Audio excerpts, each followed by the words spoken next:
여러분의 귀한 교회에 이렇게 불러주셔서 감사드립니다. 김영병 목사님, 또 우리 존 믹스 목사님, 또 사랑하는 여러분들께 주 안에서 또 뵙게 되고, 또 김 목사님께 초청해 주셔서 감사드립니다. 그리고 제가 또 섬기고 있는 랭캐스터 침례교회 담임 목사님, 우리 폴차플 목사님께서도 여러분께 또 그 안부의 말씀, 인사를 드린다고 부탁을 하셨습니다. 오늘 이렇게 귀한 주일에 사랑하는 여러분들과 함께 말씀을 나누게 돼서 감사드립니다. 우리 다 같이 마태복음 다시 한번 우리 보시겠습니다. 마태복음 28장, 마태복음 28장, 우리 19절만 먼저 우리 다시 한번 봉독하시겠습니다. 28장 19절. 그러므로 너희는 가서 모든 민족들을 가르치고 아버지와 아들과 성령의 이름으로 그들에게 침례를 주며, 이 말씀에서 기도하시겠습니다. 하나님 아버지, 저에게 구원과 생명 주시고 또 귀하신 예수 그리스도를 자랑하며 또 증거하는 일 위해서 불러주신 것을 감사드립니다. 이것이 한두 사람, 또 목회자나 선교사나 특정한 사람이 아니라 예수 그리스도의 피로 죄사함 받은 모든 사람들이 자기가 있는 곳에서 사랑하는 가족과 친구와 동료뿐만 아니라 참 우리가 알지 못하는 사람들에게까지도 참 우리가 기도하며 선교사를 보내며 또 교회 개척을 위해서 불러주신 것을 감사드립니다. 우리 주님께서 세우신 이 킹스 한인 침례교회가 이 선교 명령을 잘 받들어 수행하며 하나님을 기쁘시게 드리고 예수 그리스도 모르는 분들에게 증거하는 귀한 교회로 세워져 갈 수 있도록 도와주시고 복 주시옵소서. 부족한 종이 말씀을 대언하오니 주께서 인도해 주시옵소서. 예수님의 이름으로 기도했사옵나이다. 아멘. 1963년도에 그때 제가 아마 초등학교 1학년 때라고 기억이 납니다. 아침마다 그 뉴스를 레디오를 통해서 이렇게 들었습니다. 또는 아침에 그때 6시, 7시인지 잘 모르지만 미국의 소리라는 것이 있었어요. 그래서 이 전파를 타고 오기 때문에 소리가 어떨 때는 좀 크게 들렸다가 이렇게 작게 들렸다가 이렇게 파도처럼 말이죠. 이렇게 좀 연세가 있으신 분들은 기억이 나실 거예요. 그래서 이제 그날도 이렇게 아침에 잠자리에 있었는데 긴급한 뉴스라고 소개를 하면서 미국 대통령께서 돌아가셨다 이렇게 뉴스가 나왔습니다. 대통령이 어떤 분인지 모르지만 또 미국이란 나라가 어떤 나라인지 모르지만 굉장히 중요한 분이 돌아가셨다는 얘기를 들었습니다. 그분은 이제 존 F 케네디 대통령이었고 어쨌든 그때나 지금이나 미국이 강대국이고 전 세계에 있는 그러니까 그분이 암살당해서 돌아가신 지 24시간 안에 전 세계에 있는 인구의 3분의 2가 그 소식을 들었다고 합니다. 뭐 본 적도 없고 만나본 적도 없지만 어쨌든 이 강대국의 대통령이 그렇게 돌아가셨으니 큰 뉴스임에 틀림이 없고 전 세계 사람들이 듣고 하여간 3분의 2 사람들이 알게 됐다고 합니다. 2000년 전에 나사렛에서 오신 예수 그리스도께서 저와 여러분의 죄 때문에 십자가에 달려 피 흘리면서 돌아가셨고 또 부활하셨습니다. 이것을 우리가 복음이라고 말하고 이 복음을 통해서 많은 사람들이 구원을 받을 수가 있습니다. 우리 행실이나 어떤 노력이나 종교나 어떤 체험이 아니라 그리스도께서 이루어놓으시는 완전한 그 죄사함 또 구원을 이루어놓으신 것으로 인해서 그것을 믿는 자들에게 하나님께서 값없이 또 선물로 은혜로 구원을 주셨습니다. 이 복음을 알지 못한다면 또 믿지 않는다면 그 사람은 지옥 갈 수밖에 없는 것이죠. 근데 아직까지도 2000년이 지났어요. 24시간이 아니라 2000년이 지난 오늘날에도 지구상에 상당수가 4분의 3 이상의 사람들이 그 사실을 제대로 모르고 있고 아마 그것을 구체적으로 어떻게 구원받을 수 있는지 들은 사람 많지 않을 거예요. 그냥 뭐 교회가 있고 뭐 예수님이란 분이 계신다고 하더라 이 정도지 그분이 뭐 돌아가셨다고 한다더라 이 정도이지 왜 돌아가셨는지 어떻게 구원을 받을 수 있는지에 대해서 구체적으로 설명드린 사람 많지 않습니다. 저도 40몇 년 전에 영락교회를 다니고 있었어요. 2년 동안 다니고 있었지만 거기 일단 교회니까 예수님이 죽으셨고 부활하셨다는 얘기가 가르쳐졌지만 어떻게 구원받아야 되는지 누가 아무도 가르쳐주질 않았어요. 여러분 어떻게 예수님을 믿으시고 구원받으신지 모르지만 구체적으로 복음이 무엇이고 예수님이 왜 이 땅에 오셨고 어떻게 구원받는지 여러분이 듣고 믿으시고 구원받으신 거 감사하시기 바랍니다. 이 지구상에 수많은 사람들이 있지만 많은 종교가 있지만 예수님만이 유일한 구원의 길이고 또 어떻게 하면 구원을 받을 수 있는지 제대로 전하는 그런 사람이나 교회는 그렇게 많지 않습니다. 신학적으로 물론 알고 있고 가르치긴 하지만 구체적으로 일반 사람들이 그것을 듣는다는 것은 정말 하나님의 은혜고 안 믿는다 할지라도 구원의 복음을 듣고 이 세상 떠나는 것 자체도 참 큰 은혜예요. 어떻게 보면 그런 것이 모든 사람의 특권이 아니기 때문에 그랬어요. 어쨌든 예수님께서 참 그렇게 피로 돌아가셨지만 그 귀한 기쁜 소식을 듣고 또 믿는 사람들은 극히 드물다는 것을 알 수가 있습니다. 이런 것을 볼 때 어떤 사람들은 예수란 이름도 듣지 못하고 죽는 사람이 전 세계의 3분의 2 이상의 사람들이에요.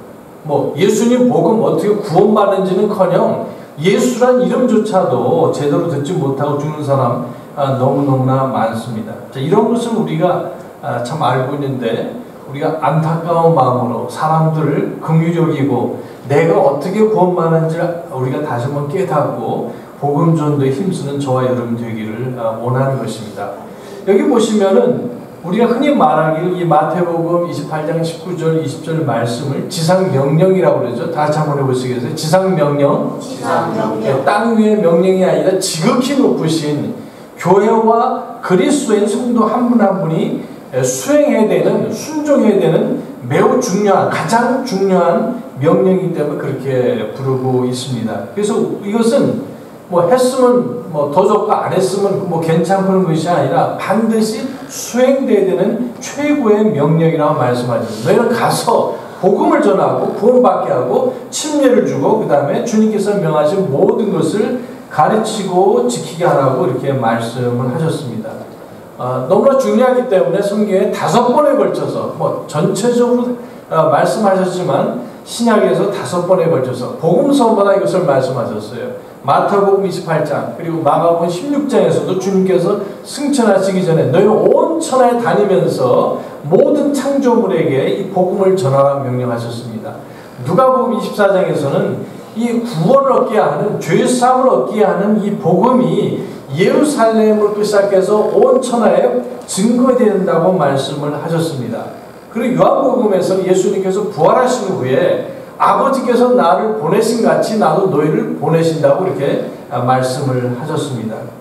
몇 번 말씀하셨습니까? 적어도 4번 말씀하셨어요. 그리고 5번째로 사도행전 1장 8절에서도 그러나 오직 너에게 성령님이 임하시게 되면 너희가 권능을 받고 예루살렘과 온 유다와 사마리아와 땅까지 이르러 내 증인이 된다고 대한다고 말씀을 하셨습니다. 그래서 이 구령하고 혹은 뭐라고 그러든 간에 전도하고 또 복음 증거하고 또 그 다음에 여기에 교회를 개척하고 선교하는 일은 뭐 남의 일이 아니라 여러분이 구원받으셨다면 또 침례받은 성도로서 모두가 해야 될 특권이고 명령이라고 또 의무라고 이렇게 말씀을 해 주셨습니다.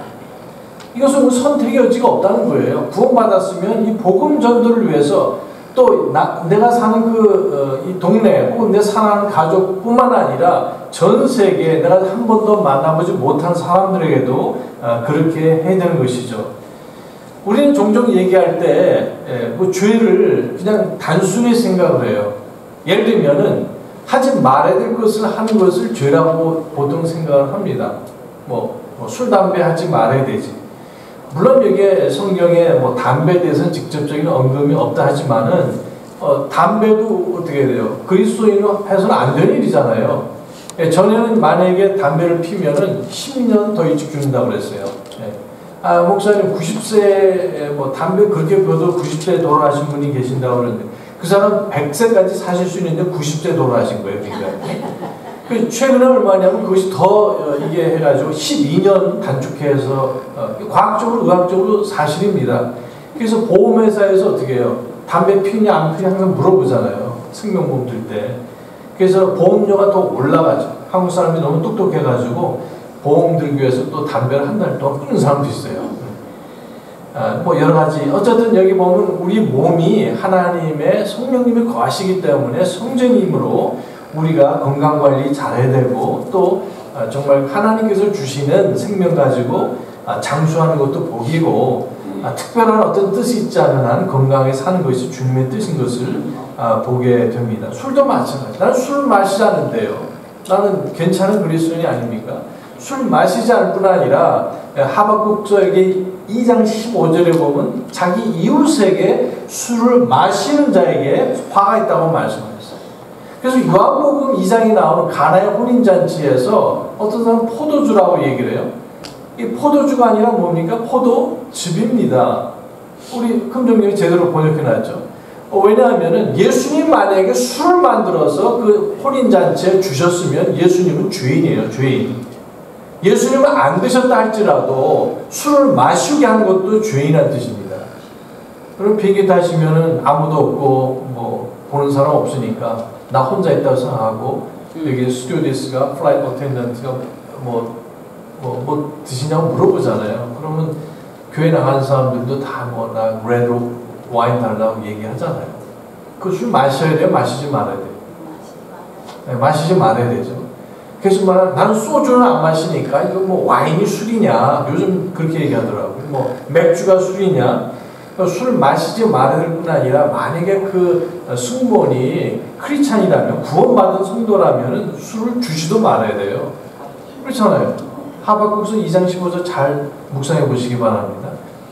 어쨌든 여기 보면은 진짜 이 독립침례교회 사람들이 아니면은 술을 안 마시는 사람이 없어요.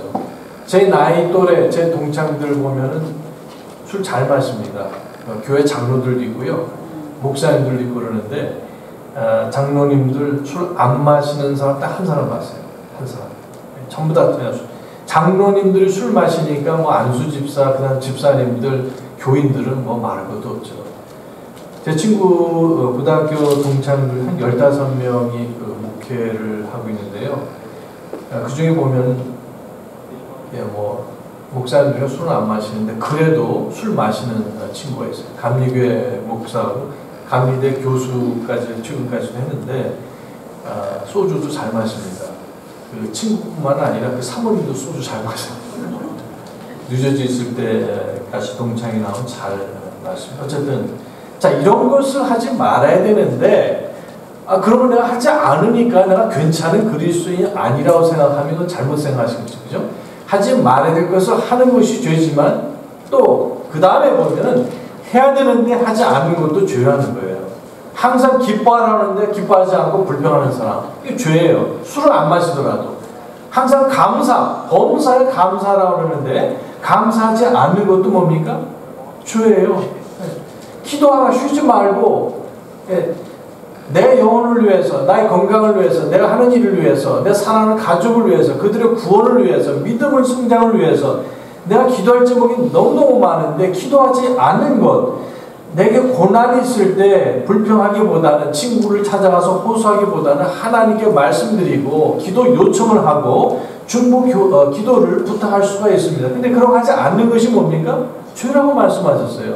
그래서 하지 말아야 될 것을 하는 것도 죄고 그 다음에 해야 되는 것을 하지 않는 것도 죄이기 때문에 주님께서 마지막으로 우리에게 유언처럼 말씀하시고 명령하신 복음 전도를 하지 않는 것이 뭡니까? 죄라고 말씀하셨어요. 사도 바울이 그래서 뭐라고 했습니까? 내가 복음 전하지 않는다면은 내게 화가 있다고 말씀하셨습니다. 물론 우리 술 마시지 말아야 되고 우리 물론 거짓말하지 말아야 됩니다. 물론 우리가 폭언을 하지 말아야 되고 욕을 하지 말아야 되지만 그러나 그런 것을 안 했다 할지라도 해야 되는 감사와 기도와 또 기뻐함과 사랑과 용서와 이런 걸 하지 않게 될 때 복음 전도에 게을리하고 선교에 무관심하게 될 때 우리는 범죄를 범하는 그런 죄를 범하는 성도라는 것을 알게 됩니다. 더 나아가서 믿음으로 하지 않는 것이 죄라고 말씀하셨어요.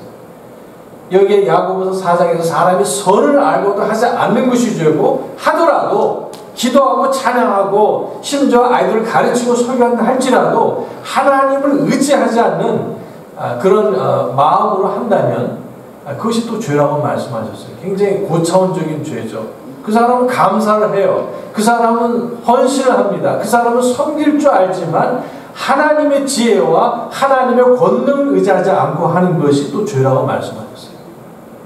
무서운 것을 보게 됩니다.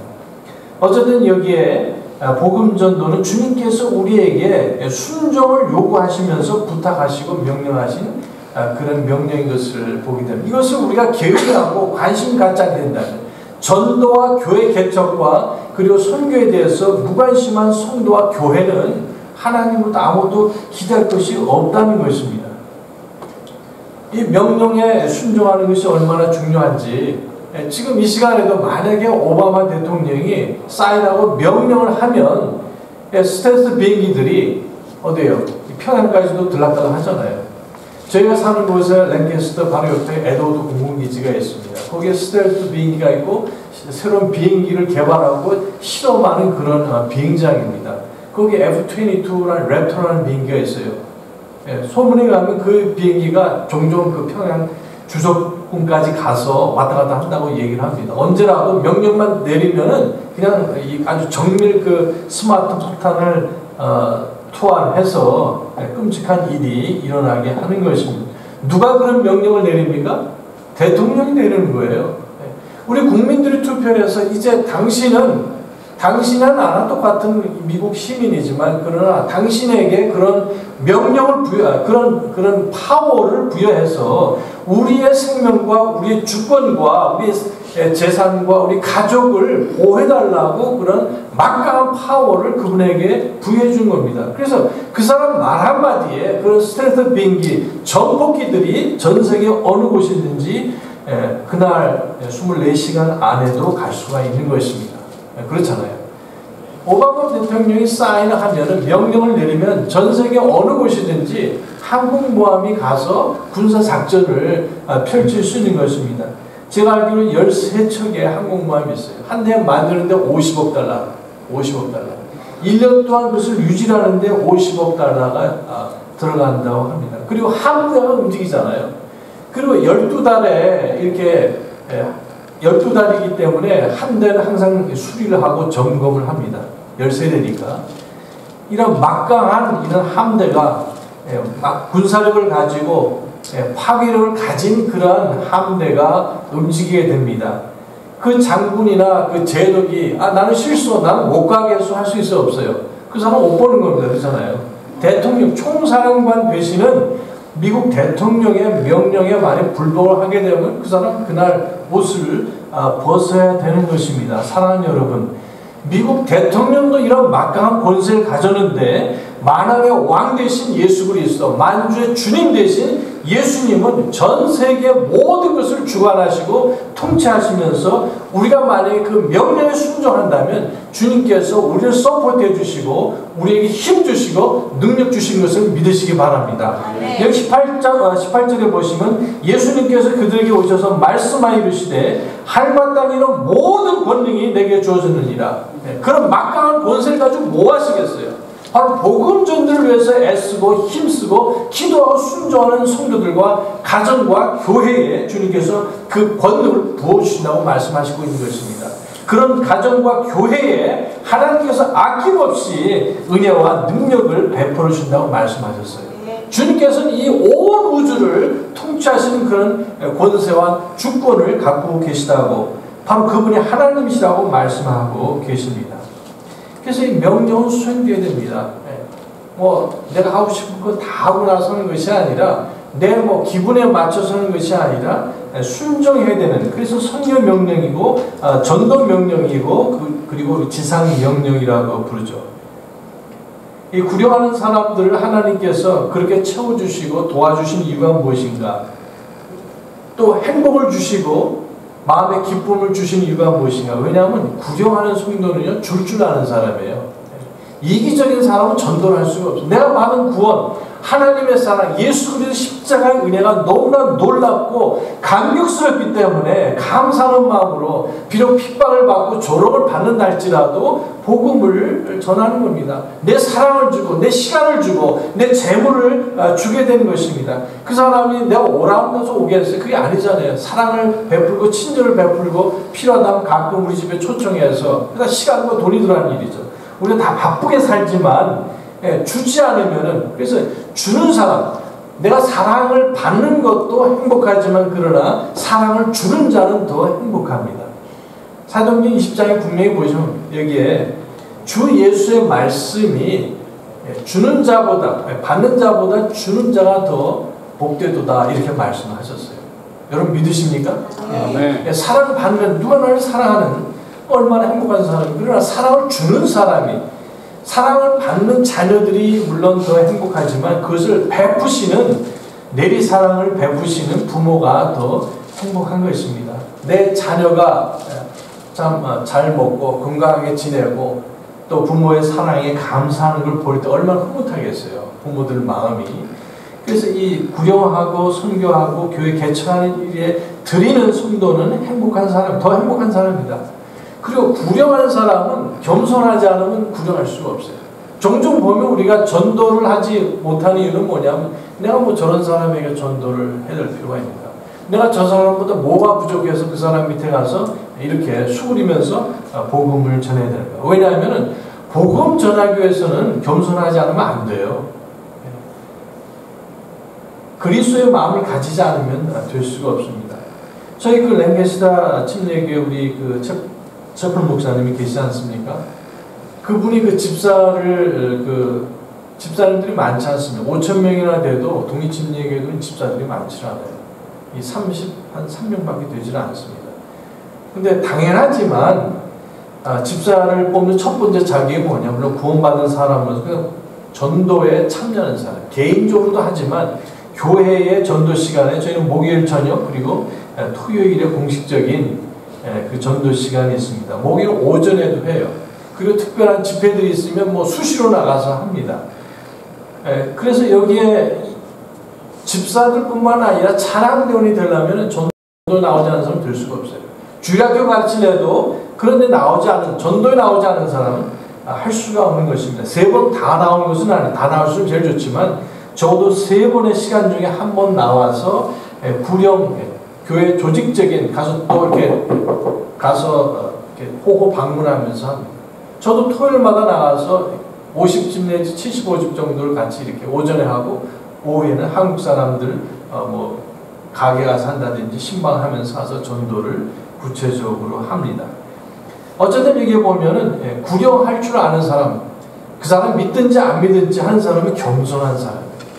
여기 야고보서 4장에 보시면 뭐라고 말씀하셨습니까? 하나님께서는 이 교만한 자를 대적하시고 겸손한 자에게는 은혜를 베푸신다고 말씀하셨어요. 여러분 하나님의 은혜를 사모하십니까? 사모하셔야 되잖아요. 교만한 자가 돼가지고 하나님께서 물리치시는 그런 사람 되기 원하십니까? 그래서 구령에 대한 관심을 가지고 전도하고 교회 개척을 위해서 선교사를 위해서 기도하고 또 물질적으로 드리는 사람들은 겸손한 사람들이에요. 겸손하지 않고는 전도를 할 수가 없어요. 사람들이 당신이 뭐 나보다 더 나은 것이 있는가?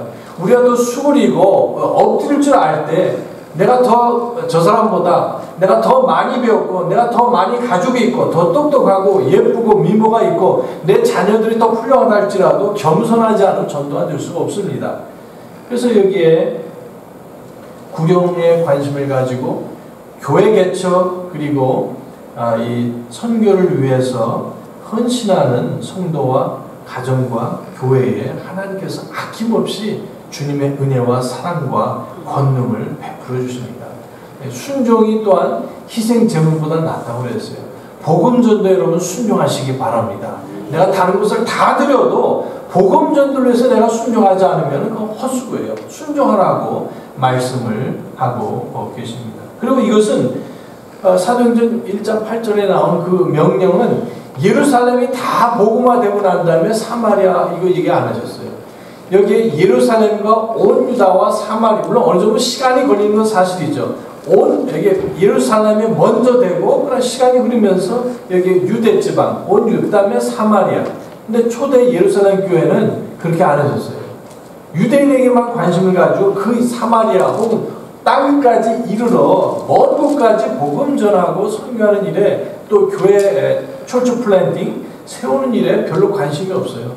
나 먹고 사는데 바쁘기 때문에, 우리 교회만 생각하기 때문에 주님의 그 선교 명령과 비전에 대해서 관심이 없었습니다. 결국 거기에 무서운 핍박이 임하고 나서야 이제 강제로 흩어져서 복음을 전하게 되고 선교하게 됩니다. 이 선교의 그 본부가 여기 예루살렘 교회에서 결국 안디옥 교회로 옮겨가는 것을 보게 돼요. 그 사람들이 게으르기 때문에 대가를 치르기 원치 않았기 때문에 결국 그런 축복을 놓치게 된 것을 보게 됩니다. 그리고 그 사도행전 1장 8절에 보면은 영어 표현에 그리스도도 마찬가지로 both A and B라고 말씀하셨어요. 예루살렘과 동시에 여기에 온 유대와 동시에 사마리아와 그리고 동시에 땅까지 이르러 복음 전도 증인이 되어달라고 주님께서 명령하셨습니다. 우리 교회가 많이 수백 명 돼야하는 것이 아니라, 이미 여러분도 잘하고 계시지만 크든지 작든지 간에 여러분 주님의 선교 명령과 그 다음에 교회 개척과 그리고 구령에 들으시는 교회가 되시기 바랍니다. 이게 명령이라고 말씀하셨습니다. 두 번째로 이것은 명령일 뿐만 아니라 최우선의 명령이라고 말씀을 하셨어요. 최우선의 명령. 그래서 사실 우리 한국 사람들에게 침례교회가 많지는 않잖아요. 그렇지만 이 유럽 옛날에 보시면, 그리고 미국에서 침례교회가 제일 큰 교파라고 말할 수 있겠죠. 우리 교단이 없으니까. 그래서 3,500만의 그 베프티스트가 침례교 성도들이 있어요. 3,500만. 그리고 연합감리교회가 900만. 그리고 여기에 장로교가 600만 등 이렇게 되는데, 그 더 나아가서 그 근대 선교의 아버지가 우리가 누구라고 여러분 배우셨어요? 윌리엄 캐리잖아요. 영국에서 파송된. 그 근대적인 의미의 이 선교사 얘기하면 당연히 윌리엄 캐리, 그 사람이 침례교회죠. 자, 그 사람이 영국에서 파송된 침례교회 선교사람, 미국에서는 누가 파송됐습니까? 아도니안 저슨이라는 사람이 이 버마로 파송이 됐습니다.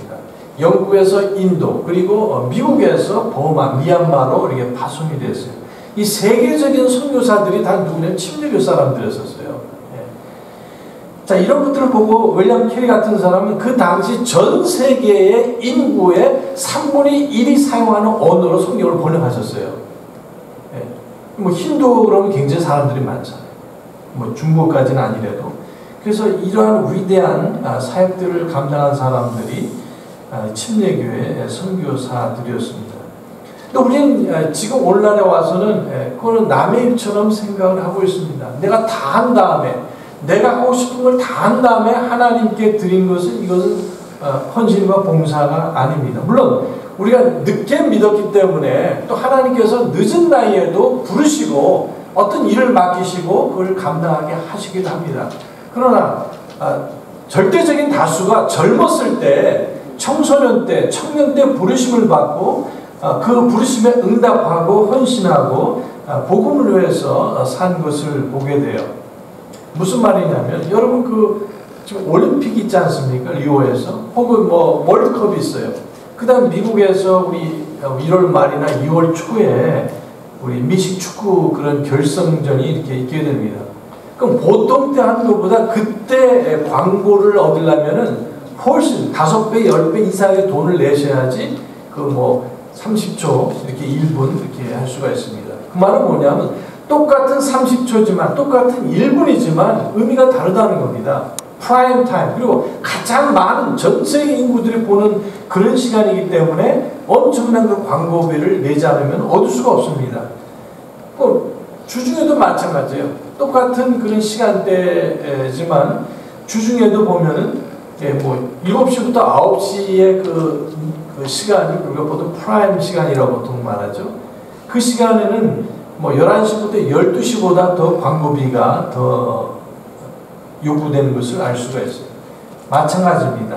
내가 내 마음대로 하고 싶은 거 다 하고 난 다음에 이제 80세가 돼가지고 나 하나님께 헌신하겠습니다.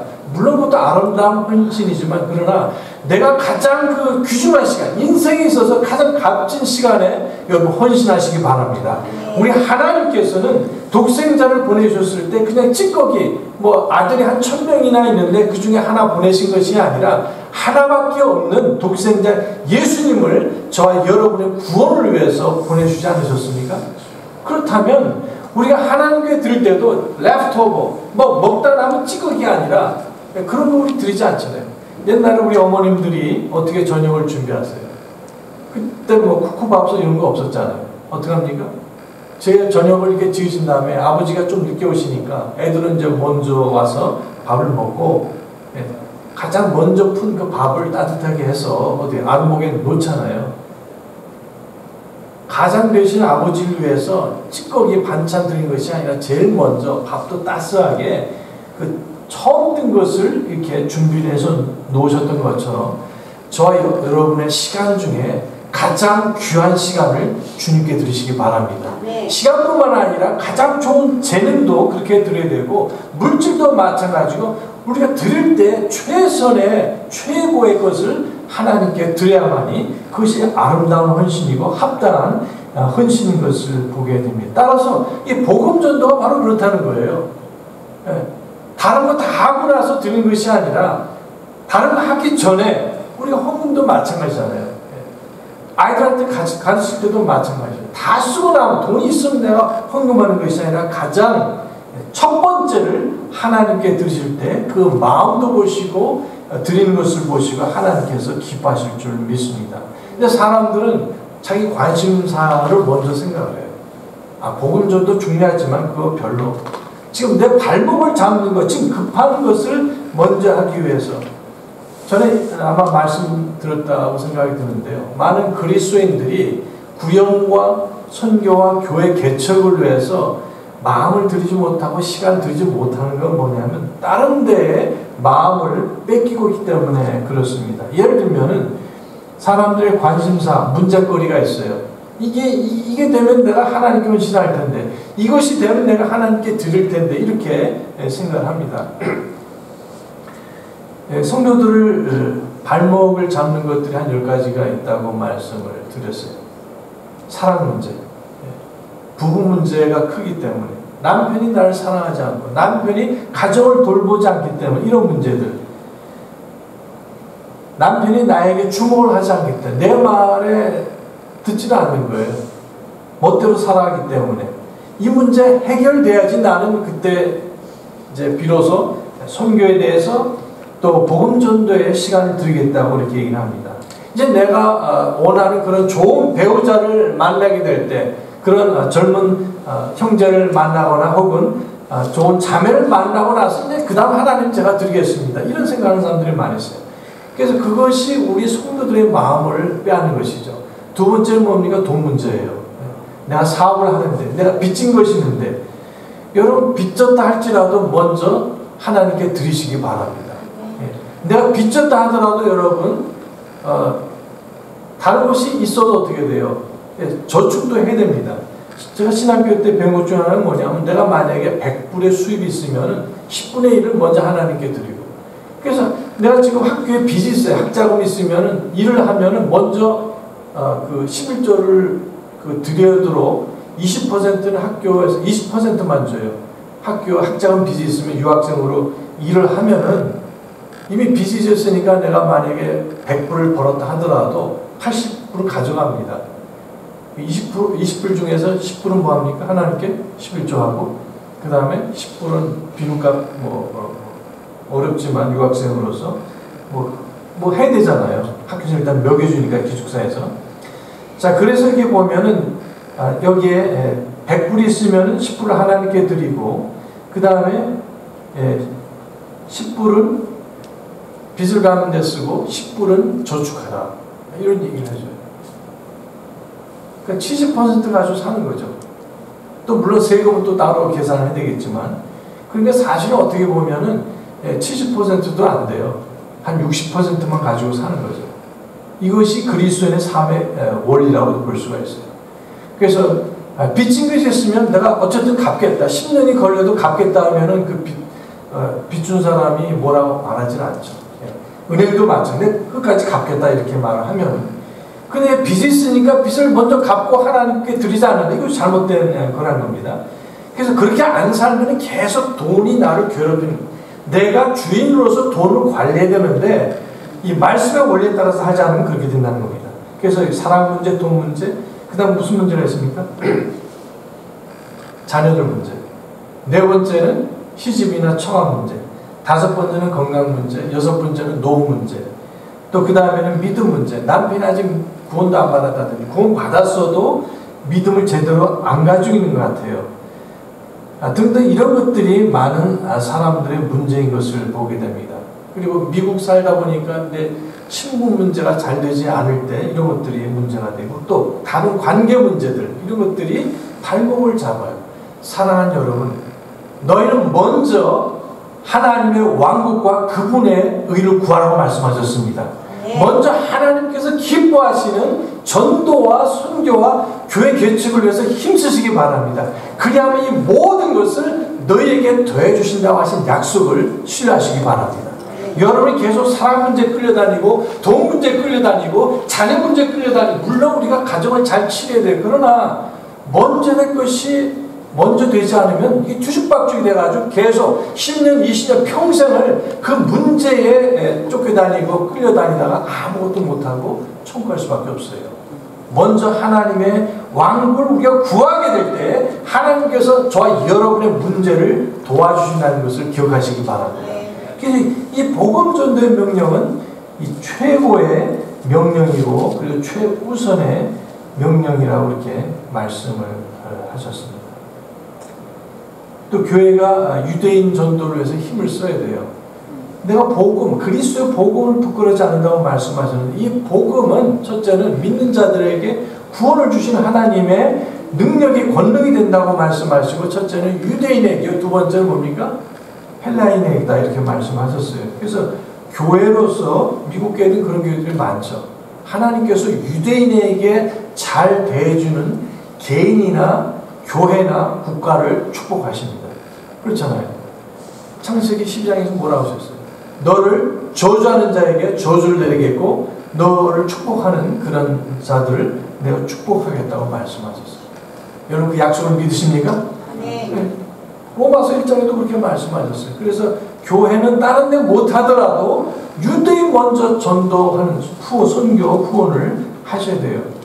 하나님께서 아마 이 시간에 채플 목사님과, 그리고 랭캐스터 침례교회, 그리고 웨스트코스트 침례대학을 복주시는 이유 중에 하나는 뭐냐면 유대인 선교를 열심히 해요. 선교사를 도울 뿐 아니라 유대인 선교하는 사람들, 저희 학교에서 약 100명의 이상의 학생들이 매 주말마다, 토요일마다 8시간을 시간 내서 유대인 전도를 합니다. 동네 전도도 하고 여기저기 이렇게 나눠서 하지만 900명, 1000명 중에서 100명이 뭐냐면 유대인 전도를 해요. 그리고 그 전도한 학생들을 위해서 유대인 비즈니스 하는 사람이 그 학생들에게 돈을 주기도 합니다. 아르바이트처럼. 그리고 지난 여름에도, 이번 여름에도 115명의 저희 학교 학생들이 전국에 흩어져서 복음을 전해서, 유대인들 있는 사는 동네 가서, LA 지역, 시카고, 뉴욕 이런 곳, 그 다음에 세 나라에 가서 또 복음을 또 전한, 유대인들에게 복음을 전하는 것을 보게 됩니다. 이만큼 여러분 유대인 전도가 또 중요하다는 것을 우리가 성경을 통해서 배울 수가 있습니다. 이 최우선이라는 것은 내가 능력이 있어서, 물질이 있어서 꼭 하는 게 아니에요. 지금 대한민국에 그 성서 침례 친교회 교회들이 있습니다. 독립 침례교회에서 약 200개의 교회들이 있는데, 그 중에 약 30명 정도가 해외 선교사로서 일을 하고 있어요. 뭐 인도네시아, 필리핀 뭐 등등 이렇게 전도를, 선교를 하고 있고, 풀타임 가서 선교사들이 일을 하고 있는데, 여러분 일본의 그 성서 침례 교회들이, 이제 다른 독립 침례교도 있지만 이제 통계로서 볼 때 성서 침례 교회들이 약 97개, 거의 한 100개의 교회가 있어요. 근데 그 일본 성서 침례교회들이 해외 선교사들 7카풀을, 가족을 파송하고 있습니다. 일본이 더 잘 살잖아요. 그러나 7카풀밖에 되지는 않습니다. 근데 한국은 뭐 그 다음으로 잘 사는 나라로서 한 15가족 정도가 나가 있습니다. 15 커플들이. 근데 필리핀이라는 나라는 잘 못 삽니다. 우리보다 못 살아요. 한국을 이렇게 벤치마킹을 하고 있습니다. 근데 그 사람들은 지금 현재 150가족이 선교사로 지금 동남아와 전 세계에 흩어서 복음을 전하고 있습니다. 못 사는 나라들이에요. 미국보다 못 살고 여기에 일본보다 한국보다 못 살지만 그는 압도적으로 많은 그런 선교사들을 파송합니다. 또 그들은 미국 선교사들처럼 미국 선교사가 만약 한국에 나와서 살려면 6,000불이 필요합니다. 제가 전에 목회했던 교회에서 이 노르웨이 선교사를 도와드렸는데요. 거기는 8,400불을 요구를 해요. 8,400 한 달에. 최고 선진국이기 때문에. 그러니 이 필리핀에서 나가는 선교사들은 가난한 나라에서 나가기 때문에 그 정도 필요하지가 않아요. 그리고 가난해도 살 줄 아는 법을 배운 사람들이기 때문에 또 영어를 또 할 수 있기 때문에 어쨌든 150가족 이상이 나가서 선교하는 것을 보게 됩니다. 여러분 교회가 크다고 해서 선교인 많이 하는 게 아니에요. 여러분 뭐 사람들이 많아서 그 교회 뭐 부자가 많아서 선교하는 것이 아니란 사실입니다. 좀 하나님께서 저와 여러분이 속한 교회에 주신 명령을 우리가 믿는다면 그리고 최우선적으로 해야 된다는 것을 믿는다면 여러분 하나님께서 그런 가정과 교회와 개인 성도들을 복 주신 것을 믿으시기 바랍니다. 뭐가 많아서 되는 것이 아니라는 겁니다. 남침역에는 1,500만이 돼요. 그러나 1,500만의 그 남침역의 사람들이 파송하는 선교사 수가 5,000명입니다. 5,000명. 예? 5,000명. 2,500 카풀이라고 생각하시면 돼요. 독시들이 있지만 쉽게 생각하면 독립침례교회도 그렇게 많지 않습니다. 뭐 250만 내지 300만.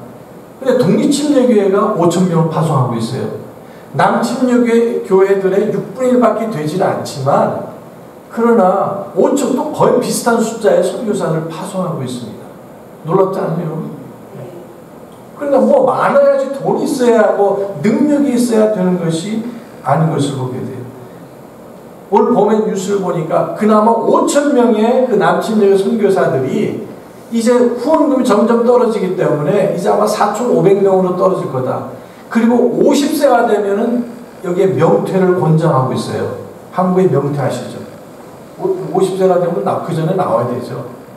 그러니까 선교사들도 60세, 65세 이상으로 할 수 있지만 그러나 후원금이 안 나오기 때문에 일찍 은퇴를 하라. 60세가 아니라 50세가 하라는 거예요. 자, 이런 현실을 보게 될 때 우리 교회가 커야지, 뭐가 내가 비즈니스가 잘 돼야지, 내가 수입이 많아서 있는 것이 아니라 여러분 믿음으로 하실 수 있음을 믿으시기 바랍니다. 예. 마지막에 이 주님의 명령은 또 최우선으로 이렇게 돼야 되는데 역시 균형이 필요합니다. 여기 20절에 무엇이든지 내가 너에게 명령한 모든 것을 그들에게 가르쳐 지키게 하라 이렇게 하셨어요. 이 말씀은 뭐냐면 종종 우리 주위에 어떤 특정한 것만 강조하는 분들이 계세요. 뭐 독립침례교 안에서도 그렇죠. 교리만 강조하는 사람들, 구경만 강조하는 사람들, 어떤 특정한 것만 강조한 나머지 주님께서는 분명히 구경하고 교회 개척하고 선교하라고 명령하셨지만 그 명령은 거기에서 그치지 아니하고 20절에 무엇이든지 내가 너에게 명령하고 이렇게 말씀하셨어요. 침례도 가르쳐야 되고 다 가르쳐야 되지만 어느 부분만 가르쳐서는 안 된다는 겁니다. 구령을 해야 되고 그러나 구령을 한다면 구령하는 법을 가르쳐야 돼요. 난 구원받은 지 지금 1년밖에 안 됐어요. 그러나 구령을 배우셔야 돼요. 교회에서는 구령을 가르쳐야 돼요. 훈련시켜야 되고 또 구령뿐만 아니라 구령하는 법을 가르칠 뿐만 아니라 가정에 대해서 구원의 확신에 대해서 또 그리스도를 따른 삶에 대해서 순종에 대해서 기본 교리에 대해서 침례에 대해서 그것이 무엇이든 주님께서 명령한 것을 여기에 순종하도록 지키도록 그렇게 말씀을 하셨습니다. 근데 어떤 사람들을 보면 특정한 교리, 우리가 킹제임스를 쓰고 믿고 확신하지만 킹제임스만 강조하는 사람이에요. 이거 잘못된 교회입니다. 성경에 킹제임스만 있는 것이 아니에요. 사랑하는 것, 용서하는 것, 겸손한 것에 대해서, 온유에 대해서, 경건한 가정에 대해서, 내 믿음의 그 성품에 대해서 너무 많은 것들이 있습니다. 사회생활은 어떻게 되는지, 윗사람은 어떻게 돼야 되는지, 또 동료들은 어떻게 돼야 되는지 너무 많은 가르침과 교리가 또 삶이 있는 것을 보게 됩니다. 어떤 사람들은 어떤 특정한 것만 강조를 하는, 이거는 건강한 성도가 결코 될 수가 없고 건강한 가정, 건강한 교회가 될 수가 없습니다. 그리고 자기가 하는 것만 생각, 나는 지금 구령을 잘하니까 구령 안 하는 교회는 잘못된 교회다. 나는 킹제임스를 쓰니까 킹제임스 안 하는 교회는 다 잘못된 교회다. 나는 뭐 예를 들면 선교를 강조하는데 선교를 안 하는 교회는 다 잘못된 교회다. 뭐 이렇게, 이건 아니잖아요. 성경에서 말씀하신 모든 것이 만약에 한 10가지라면 중요한 것을 뭐 한두 가지만 하고 자기가 잘하는 것만 하고 안 하는 교회를 어떤 그리스도인들 다른 사람들을 정죄한다면 이거 잘못된 거라는 거예요. 왜냐하면 예수님께서 뭐라고 하셨어요? 무엇이든지 내가 너에게 명령한 모든 것이라고 말씀하셨기 때문에, 물론 처음에는 교회가 개척된 지 1, 2년은 다 가르칠 수가 없죠. 5년, 10년, 15년 계속 교회가 성장하면서 목회자는, 우리 교회 성도들은 모든 것을, 중요한 것들을 가르치고 배울 책임이 있다는 것을 보게 됩니다. 그 중에 하나는 예를 들면 겸손해요. 섬길 줄 아는 것. 물론 우리는 킹제임스를 믿습니다. 다른 버전들이 잘못된 걸 우리는 알고 있어요. 그걸 물론 지적을 합니다. 하지만 그것만 지적하면 잘못된 신앙이라는 것이죠. 섬길 줄도 알아야 되고 겸손해야 되는데 교만에 빠진다든지 섬김을 받기만 좋아한다든지 이건 아니라는 겁니다. 아무리 우리가 바른 것을 믿어도 이 균형을 잃어버리게 돼요. 균형을 잃어버린다는 것은 쓰러진다는 거예요. 실족하게 됩니다. 시험에 빠지게 되고 올무에, 마귀의 올무에 빠지게 된다는 것입니다. 그래서 저희 교회에서 선교에 대해서 할 때도 예를 들면은 사실 저희는 선교를 많이 강조를 했어요. 사실 그 모든 교회가 그렇게 해야 되지만, 그래서 저는 11조는 그렇게 많이 강조를 안 했어요.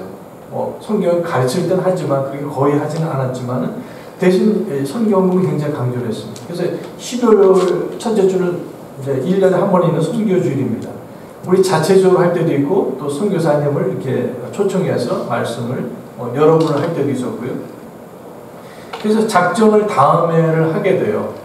그래서 어떻게 하냐면 이제 내년에 우리가 이런 분들을 후원하기 원하고 내년은 두세 분을 더 우리가 추가하기 원하고 그래서 더 필요합니다. 이렇게 얘기를 하고 작년에는 뭐 2,000불 했는데 올해는 2,500불 해야 됩니다. 작년에 제가 떠날 때는 정말 하나님 은혜로 또 성도들이 헌신을 해서 매월 2,500불씩 선교헌금을 드릴 수가 있었어요. 그러니까 선교헌금을 하게 되니까 11조를 자연히 하게 되고 85% 이상의 성도들이 11조를 다 성실하게 하셨었어요. 그래서 초등학교 이상 구원받았고 침례받은 저희 교회 성도라면 아이들이 할지라도 꼭 하라고 이렇게 그렇게 말씀을 가르쳤습니다. 다 했었어요. 선교 헌금에 참여한 사람들이 보통 한 60명 정도 됐었습니다. 그래서 안 하면은 제가 11조 안 한다고 뭐 개인적으로 얘기한다든지 또 뭐 이런 거 전혀 안 했지만, 그러나 구원받고 침례받은 교회 멤버라면 그걸 강조를 했어요. 그래서 만약에 안 하면은 제가 종란을 해요. 자매님, 작년에 자매님 50불 하셨는데 올해도 그렇게 하실 거죠? 그러면 되게 예스라고 형제님 작년에 100불 했는데 그런 분들이 한두 분 항상 있어요. 전화. 그 다음에 아이들한테도 중고등부 아이들한테도 다. 그래서 저희가 선교 여행을 갈 때 11조 안 하고 선교헌금 하는 게 실격입니다. 그리고 교회에서 봉사를 해야 돼요. 바이올린 하든지 피아노를 치든지 아이들을 가르치든지 찬양하든지 또 설거지를 하든지 이런 걸 안 하면은 그 중에 하나가 뭐냐면 10가지 이렇게 되는데 그 중에 하나가 뭐냐면 선교헌금 안 하면 너 선교헌금도 안 하면서 어떻게 대신 선교 여행을 가면은 단기 선교하면 교회에서 300불 도와줬었어요. 학생들에게. 그렇게까지 하는데 저희 선교헌금 안 하면 안 되죠. 어쨌든 초등학교 이상 다 하게 했습니다. 하나님의 은혜로 저희가 22분의 선교사님들하고 3곳의 신학교를 후원할 수가 있었어요. 왜 그러냐? 다른 거 다 하면서 다른 하나님의 은혜를 감사해 하면서 이렇게 섬기고 헌신하고 겸손히 주님을 봉사하는 그런 일에 대해서는 무관심하다면 이건 균형이 깨어진 성도고 건강하지 않은 성도라는 것이죠. 저희 신학교에서 저도 이렇게 가르치고 있습니다. 전도하라고 하면서 제가 가르치지 않으면 그건 뭐예요? 위선이잖아요. 많은 신학교에서는 학생들에게 전도하라고 해서 교수들은 안 합니다.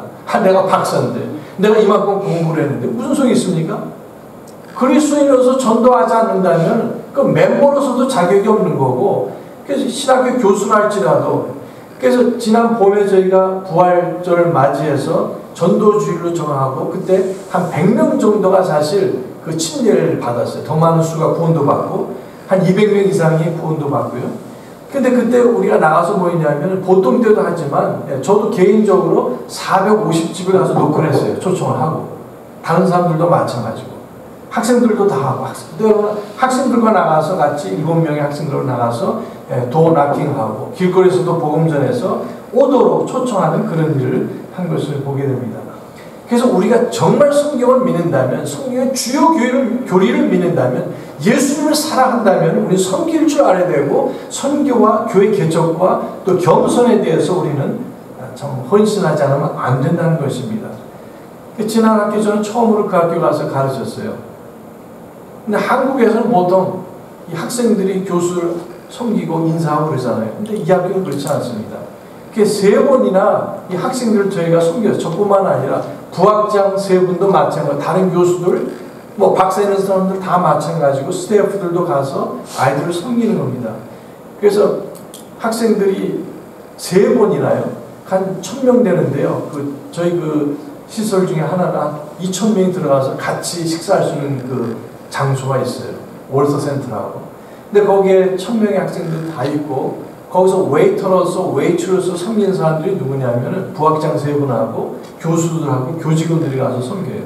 그래서 애들은 정장 입고 한 테이블에 8명씩. 그래서 한 사람이, 한 교수가 2테이블을 섬깁니다.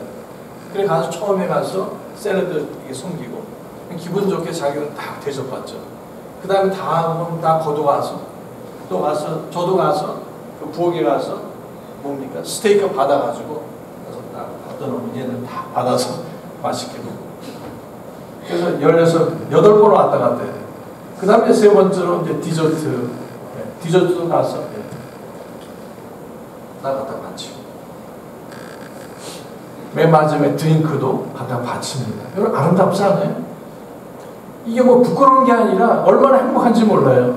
예수님도 여러분 무릎을 꿇으시고 허리에 여기에 수건을 동이시고 제자들의 발을 씻긴 거 기억나세요? 한 번이 아니라 3번이나 했어요. 채플 목사는 담임 목사님이신데 저희가 컨퍼런스를 6월마다 하는데 그 직원들이 나와서 스태프들이 가서 막 청소하고 더러운 거 집어내고 뭐 여러 가지 잡일을 많이 합니다. 점심시간 되면은 식사를 바베큐를 마련해 주세요. 다른 분도 수고하지만 채플 목사님이 가서 요리 다 하십니다. 고기 굽고.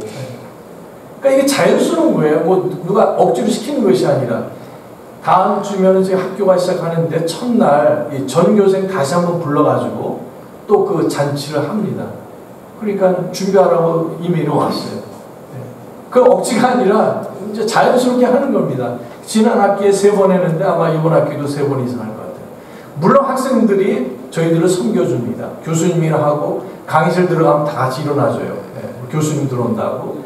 이런 것들이 있고 교수님을 물론 마음으로 또 존경하죠. 그것 못지않게 저희들도 학생들을 주님께서 보여주신 본을 따라서 섬길 줄 아는 겁니다. 근데 만약 우리가 나는 이런 교리를 알고 이만큼 신학 지식이 있고 내가 섬기에 대해서 많이 아는데 이것에 대해서 알고 저것을 아는데 사랑으로 주님의 은혜에 힘입어서 섬길 줄 모르면 이건 정상적인 그리스도인이 아닙니다. 우리 주위에 종종 그런 사람들이 있어요. 그것이 무엇이 됐든 그 사람은 뭐 재능이 많아서 악기도 연주를 잘하는데 구령하는 일에 무관심을 하다면 이건 정상적인 그리스도인이 아니죠. 또 그 사람은 전도는 열심히 하는데 섬길 줄 모른다. 이것도 문제입니다. 그 사람은 종말에 대해서 해박한 지식을 갖고 있고 굉장히 뭐 바른 가르침이지만 그러나 섬길 줄 모르고 겸손하지 못하다면 이거는 균형이 잡힌 건강한 그리스도인이 아니라는 겁니다. 이게 주님께서는 우리에게 마태복음 28장 18절에서 20절까지 이 전도, 구령, 선교, 교회 개척의 명령을 주셨고 우리는 순종해야 되고 그리고 최우선적으로 해야 되고 또 그것뿐만 아니라 더 나아가서 성경에서 말씀하신 모든 것을 가르쳐서 명령한 것을 가르쳐 지키게 하라 이렇게 말씀을 하셨습니다. 오늘 이 세 가지 이렇게 보시면서 여러분 내 삶 속에 이것이 이루어지지 않는다면 뭔가 잘못되는 거예요. 여러분이 세상에서 굉장히 매력적이고 성공적인 그런 삶을 사시는지 모르겠어요. 물론 그렇게 사셔야 됩니다. 또 노력하셔야 됩니다. 하지만 오늘 이 시간에 다시 한번 우리 교회에 주시고 우리 각 성도들에게 주신 선교와 교회 개척 그리고 전도 구령의 명령에 여러분 순복하시는 저희 여러분 되시기 바랍니다. 더 나아가서 모든 일에 균형 잡힌 성도로서 주님의 성품을 닮아가고 주님의 인격을 닮아가고 주님의 발자취를 따라가면서 섬길 줄 아는 귀한 성도님들 되시기 바랍니다. 다시 기도하시겠습니다. 하나님